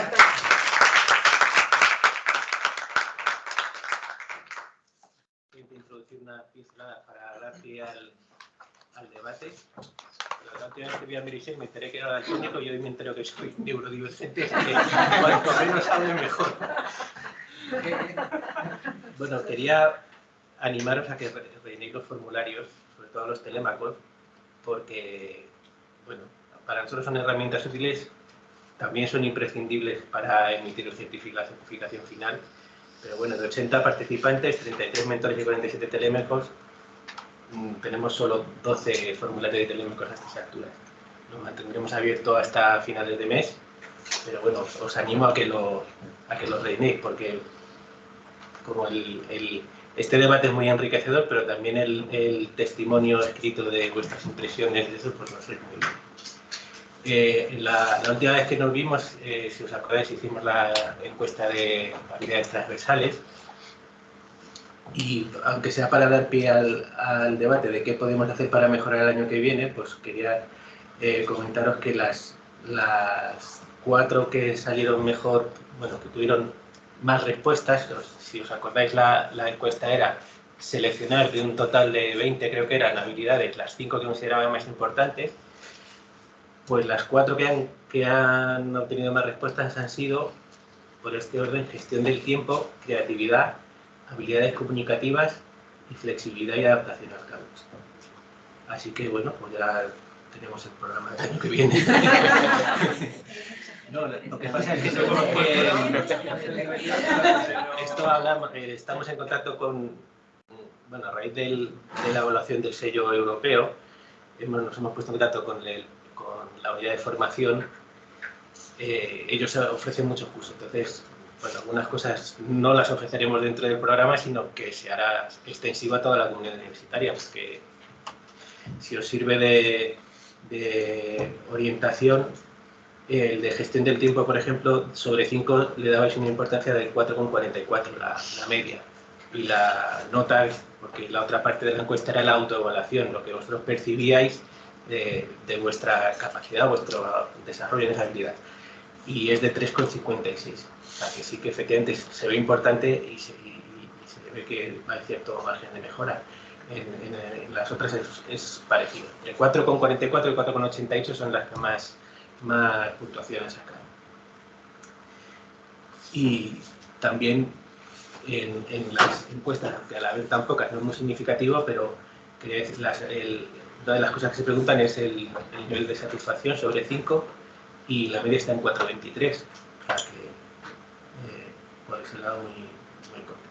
Para ya daros pie a intervenir, en las cosas, preguntamos en las encuestas los aspectos que creéis que han funcionado mejor y los que han funcionado peor.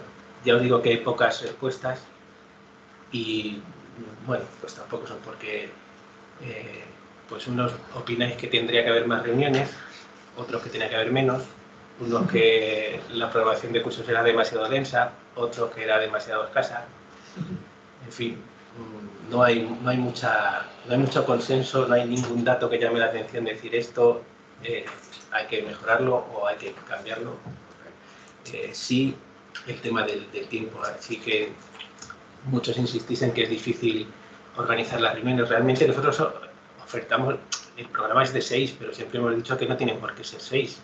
El que quiera hacer más, que de hecho nos consta que es así, muchos hacen más, muchos hacen menos, pero bueno, el 6 es en principio el mínimo que nos exigía Rebeca y vamos todos los años cambiando un poquito el programa de las reuniones con las cosas que no decís, porque es cierto que hay algunas son muy densas. Este año nos han dicho que consideran que las últimas son un poco redundantes. Pues bueno, para el año que viene intentaremos aligerar ese guión de las reuniones para separar un poco más los temas, ¿no? Nada, simplemente es eso. Si queréis que leamos alguna, pero en esta parte del debate lo importante es que vosotros comentéis vuestra experiencia y así veamos qué hacen. A ver si conseguimos el año que viene dar otro pasito adelante, tener algunos cuantos más mentores y algunos cuantos temas más. Así que nada, la palabra es vuestra. Bueno, yo puedo contar mi experiencia. Tengo a mi Telema Mentí aquí al lado. Y es la segunda vez que participo en el programa y además soy mentora del programa Camina, del CSIC, que se parecen mucho, muy parecidos. Ninguna dificultad a la hora de programar las reuniones, porque todo consiste en hacerlas una reunión fija, en una fecha determinada, una vez al mes. A mí me parece esencial los 6 reuniones, mínimo 6 reuniones, porque realmente somos 2 personas que no nos conocemos. Y por mucho que tú quieras trasladar toda la información y el telémaco quiera asumirla, se necesita un tiempo de matching. Y entonces, no sé, Natalia, su experiencia, yo creo que las 2 primeras reuniones, por mucho que tienes el guión, pues andas un poco tanteándote y conociendo. Ya os lo dije el año pasado, a mí me parece que los guiones siguen el ejemplo del programa Rebeca, pero es que ese guión es el estándar. Entonces, ¿en qué posición está cada telémaco en cada momento? Pues es lo que determina las reuniones. Y por supuesto el programa se acaba, pero no vamos a acabar, ¿verdad? ¿No? Quiero decir, mi experiencia con otros programas y con otras ediciones es la misma, porque no surgen las oportunidades, no surgen las ideas justo en los 6 meses en los que tienes el programa. La madurez de cada pareja, pues es distinta, un poco el grado de interacción. Entonces, hay que dejar el ritmo. O sea, yo hay gente que he tenido que estaba a punto de leer la tesis. No puedes interactuar cuando una persona está a punto de leer la tesis. Afortunadamente, Natalia ya la había leído. Entonces, claro, las oportunidades que te da la interacción con alguien que ya ha cerrado una etapa de su vida y abre otra, son mucho mayores que el que está agobiado a punto de tirarse a las vías del tren porque es que le faltan 2 meses para leer la tesis. Eso es muy exigente y es... Entonces hay que adaptarse. Y eso significa que yo cuando decís, no, que el cierre del programa, ¿cómo el cierre? ¿Cómo el cierre? Bueno, pues aquí seguiremos hasta que haga falta. Yo creo que las mejoras, y yo creo que el año pasado también os lo dije, es que las necesidades que se identifican como soft skill deberíamos de profesionalizarlas. Yo he participado dando alguna de las clases, pero a ver, yo, vamos, cuento mi experiencia, pero la profesionalización en alguien que sepa cómo gestionar el tiempo, pero con, o sea, no con obviedades, sino con una metodología que existe, o no sé cuál era la otra que decía, al cambio.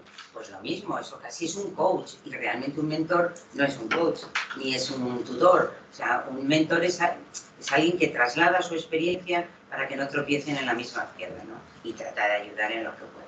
Entonces, profesionalizar las charlas de las soft skills a mí me parece muy interesante. Yo me apuntaría, ¿eh? Vamos, a la gestión del tiempo yo me La apunto. subida, la gestión del tiempo, ¿verdad? Claro, yo me apunto. Y sí que es verdad que más allá del sello de excelencia de recursos humanos, no todas las instituciones optan por un programa de estas características. Yo he llegado a dar una charla de un día contando mi vida en otra institución académica equivalente para cubrir esta parte de mentoría. Pero un programa de 6 meses, yo creo, el CSIC y vosotros. Y la experiencia es muy similar. Todo el mundo nos da las gracias, vosotros, los mentís, y de verdad, sinceramente, quienes tenemos que dar las gracias somos los mentores, porque esto es, no sé, aquí se lo contaba, mira, esto es como volver a buscar en tu mochila cosas que tenías olvidadas. Uno, es un reto intelectual, que tú te enfrentas con alguien y por responsabilidad, vas a tener 6 meses, tienes que hacer un ejercicio de cómo lo ayudo, ¿no? Para mí descubrió una frustración, mis hijos no me han hecho ni caso, y Natalia siempre lo está haciendo. Entonces, por muchas razones, depende de la etapa de tu vida en la que te muestres. Yo soy funcionaria, entonces yo he vivido todos mis años laborales gracias a vuestros impuestos. Luego yo tengo que devolver a esa sociedad que me ha pagado y me ha dado la oportunidad de ser la profesional, pues un granito de arena. Pues bueno, pues hagan unos cuantos granitos. Es que para mí es una experiencia muy, muy gratificante. Y el favor casi nos lo hacéis algunos, ¿eh? En nuestra etapa profesional nos lo hacéis. Ellos, vosotros, y a mí me rejuvenecen, claro, porque esto ya lo he dicho otra vez, yo me voy de fiesta, ¿eh? Con esto no es habitual. Así que mil gracias a vosotros por el programa. Ya, como decíamos, contactado ya con la de formación permanente, que ellos tienen un programa de habilidades transversales muy amplio. Nos han pasado estadísticas de más de 200 cursos en estos 2 últimos años. Y tendremos que ver cómo pueden colaborar con nosotros. Por la idea de nuestras charlas de habilidades transversales no era la de un curso, era la de transmitir una experiencia, transmitir la experiencia del mentor, pero no era un curso como tal. A lo mejor sí que es necesario dar ese paso y organizar un curso. Igual no todos los que identifican, pero algunos, porque a lo mejor algunos tampoco sabemos gestionarnos. Simplemente, pues, en esa neurodivergencia nos hemos ido a...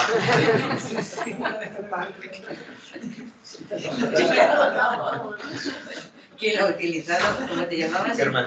Germán, ya nos la hemos quedado. No sé si tienes copyright, pero vamos, a mí me parece además muy sofisticada. Es libre. Pues además es muy sofisticada y yo creo que esto para las reuniones, las cenas de amigos queda... El siguiente valiente. Bueno, pues mi caso ha sido todo un descubrimiento. Era una cosa que yo andaba buscando y ha llegado en el momento que, no sé, que la vida te lo pone, ¿cómo se dice? El alumno está preparado o el maestro llega cuando el alumno está preparado o algo así. Y así es muy bonito, es precioso, estoy encantada. Mi teleco es de doctoranda de la Facultad de Farmacia y hemos descubierto en los laboratorios la parte humana de las plantas, la parte social. Cómo entre ellas se alimentan cuando no tienen a lo mejor víveres, las raíces, la conexión entre lo social y la gente. Y después de todo eso, hay una autora, Nazaret, que ha escrito un libro sobre mindfulness, que es una compañera... Exacto. ¿Cómo se llama el libro? Sí, el libro Neuronas de espejo y tal. Y ella estaba muy frustrada porque era de laboratorio y no sabía cómo transmitir la ciencia al público en general, ¿no? Y justo es lo que nosotros, la Telemaco y yo, pues estamos como trabajando. Yo estoy descubriendo el mundo científico y ella la parte social.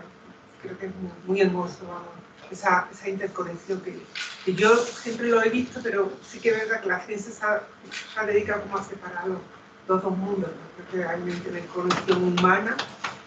Y que para mí es muy importante que como doctoranda siempre he visto la parte humana. Yo digo que el doctorado es como el Camino de Santiago, un autoconocimiento, un descubrimiento, y yo le agradezco a la tesis por mi crecimiento personal y profesional, pero de esa parte no se habla. Y yo creo que la posibilidad de, con los temas que vosotros orientáis en la web, acompaña muchísimo esa parte emocional y creo o considero, no lo sé, eso habría que demostrarlo, que puede haber incluso menos crisis emocionales durante los procesos de doctorado. Y añado una cuestión que creo que bueno, es importante, yo se lo comenté a ella en su día, que sería importante también abrirlo a las personas con diversidad, a los estudiantados que se encuentran con diversidad funcional, discapacidad o neurodivergente, que sepan que esta acción existe, porque yo me la encontré de casualidad en las redes sociales, no por la vía interna de la universidad. Es un programa pequeño, nuestro proceso todos los años es: abrimos el formulario de inscripción. Pensamos que no se va a enterar nadie porque en esta universidad nadie se entera de lo que hace. Sí. Y en 2 o 3 horas, pues ven, ¡ciérralo! Cierra Andrés, que van 60, Porque... que nos matan los mentores. Pero bueno, es verdad que siendo difícil, yo creo que este se va abriendo camino. Y ya aprovechando que está aquí la vicerrectora, aprovecho. Porque me da cuenta que los estudiantes de máster de un año no tienen este programa, ni el de grado, ni este que de doctorado, y quedan un vacío, sobre todo para las personas que vienen de otras culturas. Tenemos la gran suerte este viernes que viene a la Complutense Achotegui, de psicólogo psiquiatra catalán, ¿no?, que habla del duelo migratorio. Es que de verdad ahí hay un vacío y bueno, pues vamos a intentar hacer un proyectito piloto en mi facultad para los estudiantes de máster. Como me lo comentaste, se me olvidó, hablé con, que fue poco después del cambio, me contestó Miguel Aurelio. Exacto, estoy contactando. Sí, que te mandé contactar, y claro, estaba para el grado, pero lo querían abrir al máster, y también hubo una serie de transiciones y cambios, pero su idea era no a este nivel, porque esto es Rebeca, es otro tipo de, vamos, es una adaptación de Rebeca, otro tipo de programa, pero sí en el que os comentaba que existe en los distintos grados de la universidad, abrirlo para que esté en máster. Problema, que me lo plantearon, los másteres que son de 2 años, porque sí, ahí el mentor y el telémaco funcionaría un poco como en el grado. El de segundo año sería mentor del estudiante que estuviera en primer año de máster. Pero hay muchos másteres en la universidad que son de 1 año. Sí, pero... Y entonces ahí sería un profesor que tuviera que asumir, pero la mayoría están con TCMs con ellos, entonces te transmito lo que me dijeron, eso sí. No era competencia del vicerrectorado, que hice la consulta y esto es lo que me dijeron, que estaban en ello y que tenían que ver cómo gestionarlo. Yo quería montar también, yo soy coordinadora del programa del máster de neurociencia y este año he intentado hacer un piloto, pero me ha pillado el toro. Bueno, pues hacemos un programa de acogida, intentamos hacer... Sí, justo lo que... Y todo sigo... Vale, ¿Quieres preguntarme? Ahora mismo tengo... Vale. Y con Miguel Aurelio que os ayudan sí, que es todas estas iniciativas que las apoya totalmente como representación de mi doctorado. Sí. Y si os faltan mentores, los programas en ChatGPT y... Actúa como un... Y después también se puede, creo, que esto también lo lanza así por así, con el programa Lupi, que hay mentores en ese programa y es muy potencial. Crea sinergia entre los diferentes. Digo yo, no sé, eso tenéis que valorarlo ustedes. Claro, el ámbito de este programa es el que es es reducido, pero bueno, siempre se puede coordinar con otros. Siempre se puede, que ya por costumbre, mira, siempre se puede coordinar, podemos intentar. Y a lo mejor lo que dices del soporte emocional, podemos hablar con el psicólogo para que den una charla o así, puede ser interesante. ¿Alguien más? Yo quería añadir una cosa. Yo ya estoy por vicios el 3er año. He tenido telémacro de todo tipo. Gente que me aparece, gente que hemos estado en las 6 reuniones y más hasta que he encontrado su camino y he dicho, ya lo he encontrado, esto es lo que quiero, pues sal y corre, que es lo que me toca. A gente que ha dicho, si es que después de perseguirle 2 meses, qué pesado eres, si es que yo no sé si quiero o no quiero. Decir, bueno, pues eres libre de decirlo. Y lo que yo sí echo de menos en cuanto a los mentores es por ejemplo, a los 3 meses, tener una reunión transversal de mentores de qué puntos os estáis encontrando con alguna dificultad, qué temas salen recurrentes entre todos los mentores que podamos incidir. No esperar al final a la encuesta de seguimiento y decir, oye, ha pasado esto, sino qué cosas podemos hacer ya entre medias de poder empujar. Y con el ChatGPT, la última que yo he hecho ha sido preguntarle cómo puedo estructurar la cartera de préstamos de un banco para conseguir financiación y a qué coste podría salir, con una serie de características, y tardó 2 segundos en decirme la calidad crediticia de la cartera, el precio al que se tenía que hacer y dónde lo podía hacer. El precio de hacer eso puede ser unos 200.000 euros. ¿Pero evaluaste que era correcto? Hay que hacer la pregunta justa. Hacer la pregunta. Es una herramienta más. Esa es la Es una herramienta hacer más. la pregunta justa.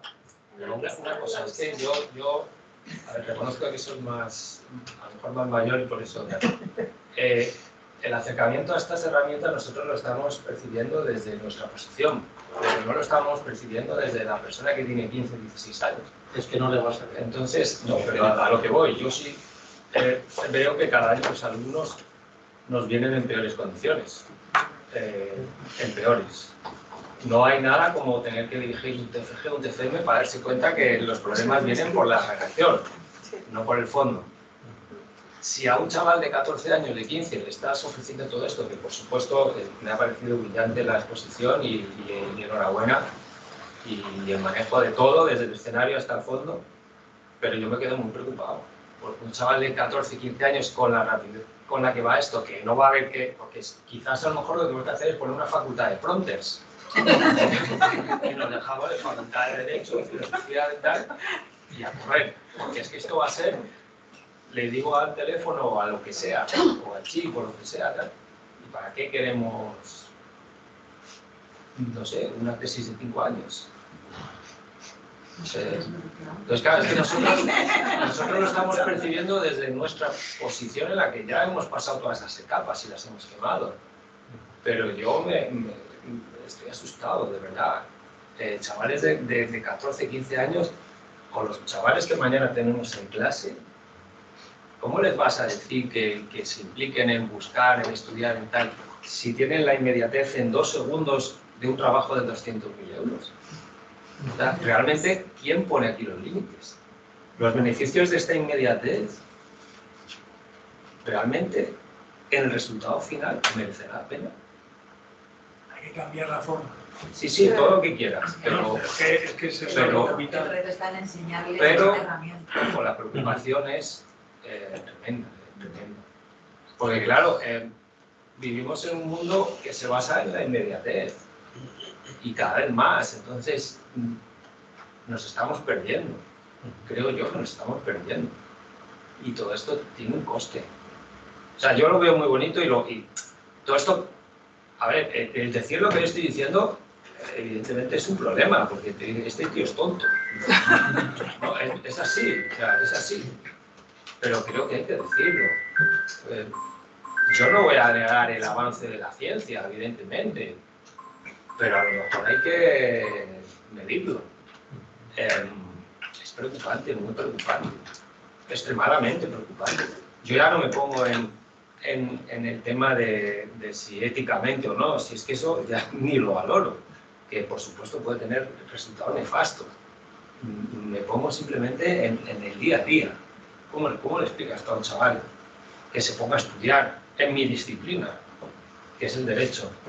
Si le va a dar un botoncito y lo va a tener todo. ¿Cómo le dices que se pueda estudiar en inglés si le va a dar un botoncito y va a ser trilingüe? Es muy preocupante, ¿eh? Yo lo veo muy preocupante. Insisto, quizás es un problema mío, pero sí que lo quiero poner en manifiesto. no me quedo nada tranquilo, me voy muy intranquilo, sinceramente. Porque yo veo cada año los alumnos que vienen peor. Y no existía este chat GPT. No existía. Lo que existía es un proceso paulatino donde la educación cada vez va degradándose más. Y estas herramientas van a coadyuvar en este empobrecimiento de cada uno de nosotros, yo creo. Me parece desolador. Pero yo entiendo que es una herramienta que tenemos que aprender a usarla, ¿no? Y cuando has comentado tú lo de los 200.000, tú sabías si estaba bien o estaba mal. O sea, que tienes una formación, un base... Es el criterio. Ese trabajo, Si no tienes yo antes hubiera criterio, necesitado 10 personas para hacerlo, claro. Y además de distintas edades. Es tremendo. Gente que hace los números, gente que hace el cálculo, gente que hace una primera supervisión, gente que hace la segunda y luego una valoración. Ya no me hacen falta esas 10 personas. Con saber hacer la pregunta, y para saber hacer la pregunta necesitas tener mucha experiencia para hacer la pregunta correcta. Sí, sí, claro. Esas 10 personas son. Pero es una realidad. Pero yo O sea, entiendo que pero sí, que estamos en una ponerse fase de de frente. cambio, Lo que hay que saber es No, hay qué que... hacemos con... Sí, sí, no, sí, yo estoy de acuerdo con lo que dice, pero es que los tiempos han cambiado y ahora no nos vamos en burro andando a Segovia o a Galicia, te vas en coche, tardas, cada vez los coches son más veloces, quiero decir, es que el no adaptarse y no asumir eso es un error. Yo no estoy diciendo que no hay que gestionar, habrá que cambiar, por supuesto. Yo di clase a chicos de segundo, universitarios, y no os imagináis, o sea, bellas artes, vale, todo lo que queráis, pero no saben escribir. ¿Vale? Entonces, claro, pero hay que atajarlo. El problema, yo creo que es que los sistemas educativos cambian. O sea, yo creo que ahí hay algo de fondo que no se ha cogido bien, ¿no? Por las riendas. Y eso es un hecho, efectivamente. Que ahora se acentúa con esto, estoy de acuerdo. Pero no pueden mirar para otro lado. Tenemos que mirarlo de frente y ver dónde hay que atajar ahí, dónde hay que meterse. Claro, o sea, eso es un hecho. Eso es un hecho. Sí, está claro. Es así. O sea, no puedes mirar, ponerte de perfil o mirar para otro lado, eso es evidente. Pero algo habrá que hacer. Sí, sí, por supuesto. ¿Y quién lo hace? no, porque en el fondo es una herramienta, pero tienes que tener individuos con criterios que sepan usarla. Entonces, el trabajo rutinario que tú has mencionado, o sea, llegas a la conclusión porque tienes criterio para valorar que valía 200.000 euros, porque tienes criterio para valorar que lo que te ha hecho es creíble. Pero ¿cómo llegar desde un alumno que no tiene esa habilidad a tener la habilidad para usar con criterio el chat? Es que es una manera nueva de educar, es una manera de educar ya no en conceptos que los va a conseguir. O sea, y con mi respeto, soy química, pero ¿para qué enseñarles un conjunto de leyes si resulta que con lenguaje natural puedo leer las leyes y puedo leer la jurisprudencia, ¿no?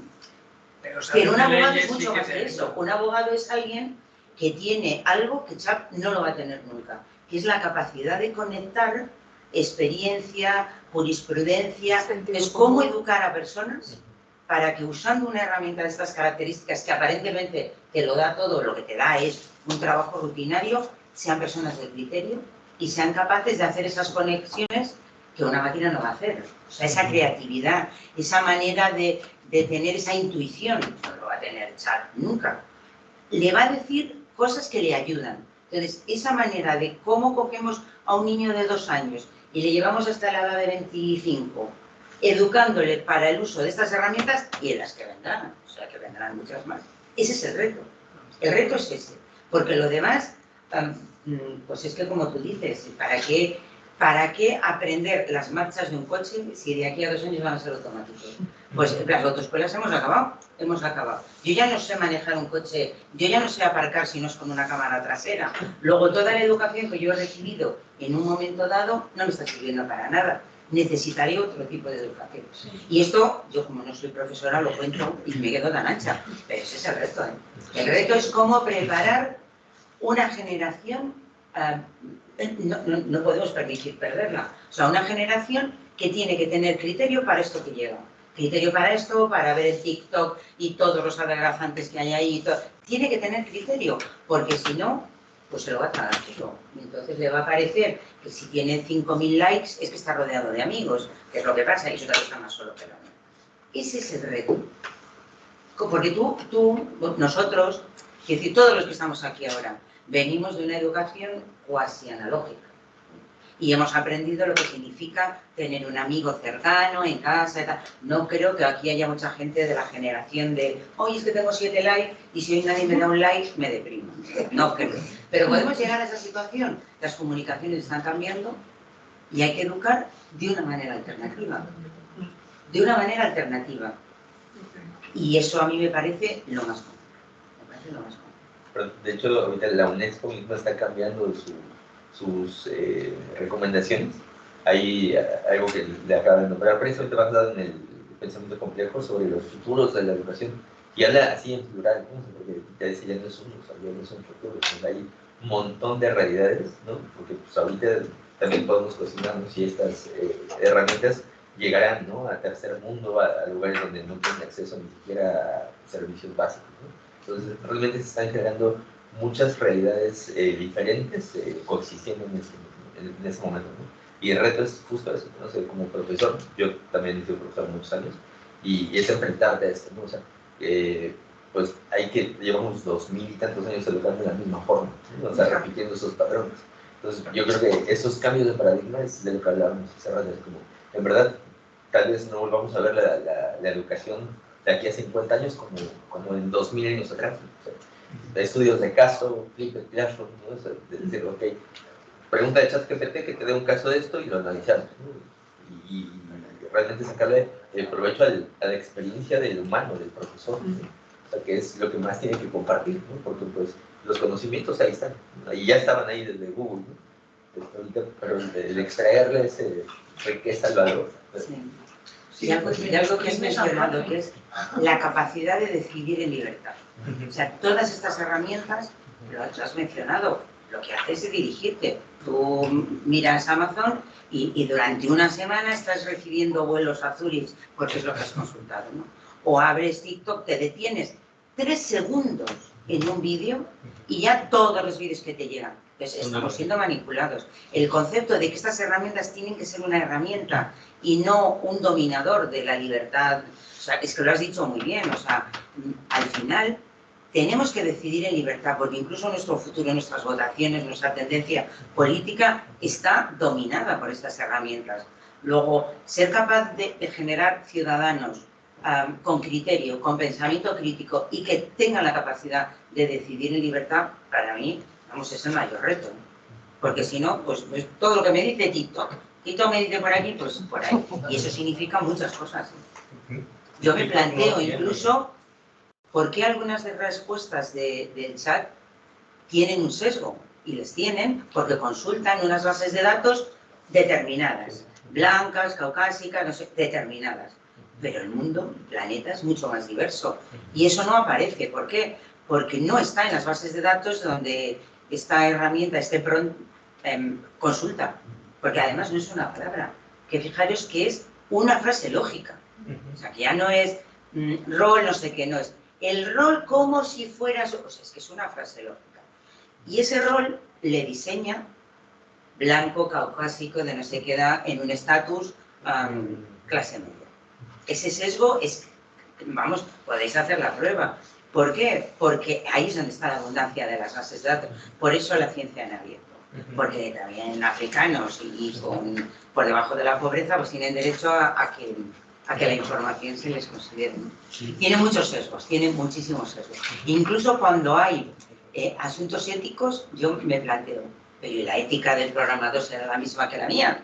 Es que a lo mejor resulta que ese señor, porque al final hay humanos detrás, que está programando y está diciéndole a chat cómo buscar, no tiene por qué tener una ética igual que la mía. Igual su ética es que el sexo es abominable y la violencia no. Y yo qué sé, lo del, ¿cómo se llama esto? Lo del Assassin's Creed, ¿no? O sea, yo alucino que haya videojuegos de matar y no hay ninguno de meterse en la cama con alguien. ¿Por qué? Porque es que el concepto anglosajón de lo que está bien y lo que está mal puede que no sea el mismo que el mío.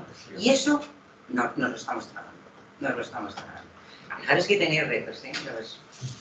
Bueno, a ver, que esto hasta con un gin tonic. Tenemos café, ¿eh? Yo creo que no hemos pedido, pero bueno.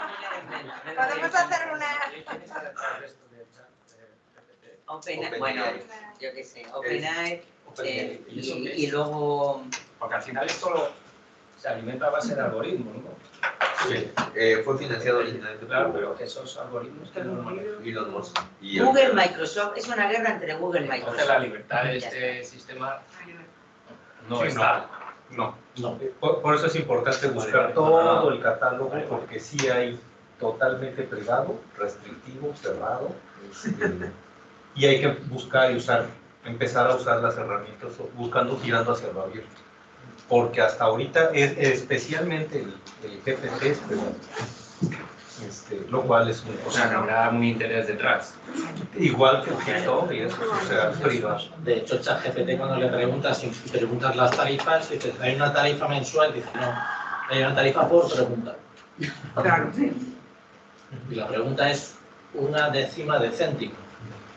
Si te pones a preguntar, al cabo del día, y eso ha pasado en ICAI, les dijeron a los alumnos que empezaron a trabajar con ChatGPT, empezaron a preguntar, al cabo de 3 días se habían gastado en preguntas 2.400 euros, y les dijeron, se acabó. Ellos sí preguntaban, 2.400 euros. Bueno, lo que veremos. Yo quería rescatar una palabra de él que me ha gustado muchísimo y lo uno con los datos que me han impactado, ¿no? El tema de la creatividad que has comentado. Y justo ha sido como el segundo más solicitado. Bueno, pues he tenido la gran suerte de estar en México ahora, que he venido hace una semana, y llevamos un taller de creatividad e innovación docente. Y es verdad que cambiando la metodología también atrae más al estudiantado. De hecho, este modelo que tenemos aquí pertenece a un modelo anterior, y ese ATRIL no se corresponde con el Espacio Europeo de Educación Superior. Entonces sí que hemos cambiado la metodología, pero las estructuras físicas todavía cuesta mucho dinero cambiarla y no, pero se están cambiando.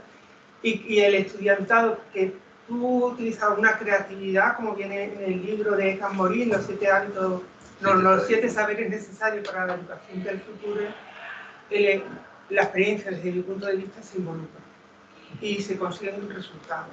Sí que es verdad que también, como él comenta, pues escuchándolo a él en respecto a la redacción, tengo una reflexión personal, porque yo he tenido mucha debilidad en ese tema, quizá porque haya estudiado y trabajado y compaginado, o quiero buscarle una lógica, pero ahora mismo estoy tutorizando a una directora de una biblioteca de un pueblo cercano a Barcelona. Y la mayor debilidad, sí o sí, es la redacción. Quizás sea el sistema, no el estudiante, quizás tengamos 130 o 200 estudiantes y no realicemos en las pruebas mínimas de las actividades o las correcciones correspondientes, salvo que lleguen al TFM o a la tesis doctoral, que es cuando realmente hacemos la criba. También tenemos que analizar el otro ángulo, no solamente el estudiantado, creo, Seguro, siempre es el sistema. Y los miles de cambios, y subraya la palabra patata, yo qué sé. O sea, yo vengo de una generación de hacer miles de redacciones. Y cuenta en una redacción lo que has hecho, no sé qué, un listado, no sé cuánto. Es un aprendizaje. Pero si le das al botón y te sale Claro, todo el y te sale aprendizaje todo, que hagas ya, al final... Las habilidades de expresarse en público, de ser capaz de argumentar tu pensamiento en una pregunta, en una frase o en una locución lógica. Pues no te lo va a dar. Tienes que mandar una carta de motivación, pues sí, porque ya estamos muy cansadas. Ya te has probado. Pero claro, pero porque en el fondo una carta de motivación no tiene más relevancia. Como que analizarán mi currículum y experiencia.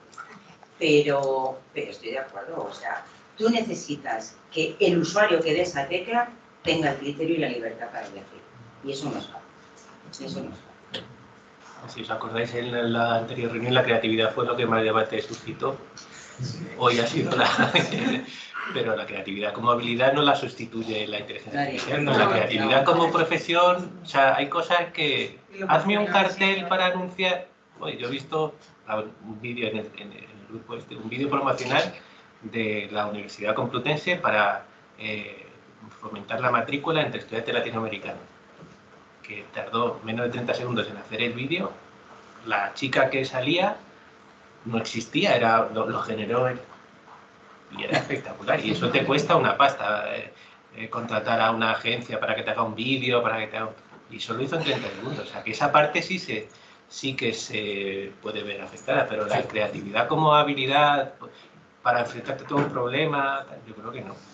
En realidad lo que va a haber que hacer es cambiar el tipo de cosas que valoremos. Hay que adaptarse en muchas cosas. Valorar más la presencialidad, que los trabajos se hagan presencialmente, que no se hagan en casa, que el profesor tenga que corregir a lo mejor directamente en O clase. cambiar el sistema de O que lo educación. Un sepan profesor... defender, pues a lo mejor si lo hacen en el chat, pero lo defienden, Claro. cómo lo discuten, Claro. se ve si realmente entienden del tema, por mucho que copien, lo tienen que Tienen saber que hacer. defenderlo. Entonces la presencialidad yo creo que va a ganar mucho peso. Un profesor nos contó que hizo un experimento que fue, él hizo su examen, ¿no? Sus preguntas. Entonces le preguntó a, no sé si era ChatGPT u otro, pero vamos, puso un perfil parecido al suyo y tal. ¿Y qué preguntaría un profesor con este perfil? Y le acertó unas pocas. Y claro, y él decía, joder, si yo lo he hecho, el alumno también puede hacerlo, pero es que puede meter mi currículum y decir, ¿qué preguntaría este? Y seguro que algunas acierta, ¿no? No sé. Quiero decir que a lo mejor tiene efectos secundarios indeseados y hay que adaptarse, pero lo va a tener, lo queramos o no. Pero los profesores van a dar mucha guerra. Con eso un cambio de metodología. Claro. Sí. Es otro formato. Cualquier persona hace... Oye, un cafetito, ¿no? Sí, es que estamos por aquí, tendríamos que ir bajando ya porque... Siempre hay una lucha entre lo nuevo y lo que... Pero no tan rápido ni tan brutal. Bueno, si queréis en el café seguimos con la inteligencia artificial. ¿Tenéis alguna cosa así de última ¿no? Bueno, yo no sé si aquí... Me vais a perdonar. Yo no sé si aquí hay más telémacos. Yo soy un telémaco. Y aquí está mi mentora. Yo soy telémaco, sí. Aunque no lo parezca. El caso es que yo quería dar las gracias ya en la anterior reunión, lo hablamos, pero yo estoy súper contento con mi mentora y con el programa. Y creo que a mí me ha ayudado muchísimo. Es súper interesante. Y mi experiencia es muy positiva. A ellos también se lo he dicho, pero lo digo a vosotros, que de verdad estoy súper contento. Y no sé si estás tú, ¿no? Somos solo dos. En nombre de todos, muchas gracias, porque de verdad los mentores hacéis un trabajo súper positivo para, bueno, yo como mentor, ella tendrá su... Pero en general yo creo que con la gente con la que he podido así hablar, no he hablado mucho con otros mentores, pero o sea, con telémacos, con muchos telémacos, pero bueno, el ambiente es un poco ese de, oye, que está muy bien. Es verdad que alguno habrá que no se haya reunido, quiero decir, pues siempre hay de eso, ¿no? Sí, pero en general yo diría que es un programa muy interesante y que yo, vamos, yo no sé lo que va a pasar, pero que al final esto es muy interesante y yo creo que doy las gracias. Al final, el comentario que decías tú, que hay algunos telémacos pues, que pasan, vamos a decir, bueno, es una cosa voluntaria, no es obligatoria, queremos que sea útil, pues en ese sentido lo mejor es decir, no hay obligación y para perder el tiempo no estamos ninguno, pues punto final, que no pasa nada. O sea, que baja, porque era quien llevaba con Andrés la gestión, lo sabéis, mentor, yo hablaba con el telémaco para intentar ver qué pasaba, estoy muy agobiada, no me llega la vida, pues esto era voluntario y hemos hecho trueques de dejarme un telémaco si no has empezado, que se ha quedado un mentor y ha funcionado de maravilla, porque el que quiere quedarse es el que se ha quedado y este año han sido 4 o 5 solo. Uno porque estaba muy agobiado porque leía la tesis, la irá a leer en enero del año, o sea, este enero. Madre mía, que es un problema de gestión del tiempo. Si estás agobiado un año antes y pico y tienes que dejar el programa, otro que empieza, pero esto no es lo que yo me esperaba. También hemos encontrado el caso que nos han escrito de A mí no me van a buscar trabajo. Es que os he dicho muchas veces, y en la charla de presentación se dijo, que esto no se trata de buscarte un trabajo para que... No, es abrirte otra vía que no es la académica. Es decir, 4 o 5 creo que han sido este año, se han ido, pero yo creo que el balance... Bueno, esa es la estadística. Vamos, positivísimo. Lo que se han quedado, pues eso, les gusta, corre la voz y este año seguro que Andrés cierra el formulario con nada más abrirlo. No va a estar Contamos con vosotros, ¿eh? Y con vosotros ahí. Bueno, pues muchas gracias. Venga, seguimos en la cafetería. Gracias a los que estáis conectados online. No sé si nos seguiréis mucho tiempo. Y había cosas, pues encantada.